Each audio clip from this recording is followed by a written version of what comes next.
kuadër të këtij memorandumi janë lehtësimi edhe gjetja e mënyrave të bashkëpunimit ndërmjet Komunës së Fushë Kosovës dhe Korporatës Energjetike të Kosovës, duke u bazuar që përgjegjësia sociale që ka KEK-u ndaj banorëve të Fushë Kosovës, rrethinës cila dëmtohet nga veprimtaria e KEK-ut,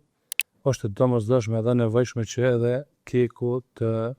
bëj disa investime në mënyrë që t'i kthehet një dëm që i shkaktohet t'i kthehet në të mira materiale duke investuar në projekte kapitale,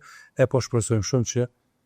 në këto projekte kapitale kemi me pas mbështetje të vazhdueshme nga Korporata Energjetike e KEK-ut e Korporata Energjetike e Kosovës. Një memorandum i tillë është dashur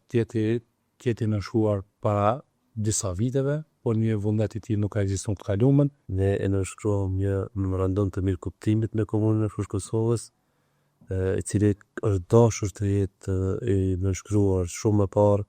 mirë tash u plotësuan kushtet dhe e nënshkruam një gjë të tillë, dhe të bëjmë një koordinim dhe bashkëpunim institucional, kryesisht lidhur me çështje administrative, lehtësime administrative për Korporatën Energjetike të Kosovës, si dhe përkrahje nga KEK-u për komunitetin e Fushë Kosovës, sepse ne operacionet tona i kemi edhe në Komunën e Fushë Kosovës dhe kemi përgjegjësinë sociale që të ndihmojmë qytetarët e saj.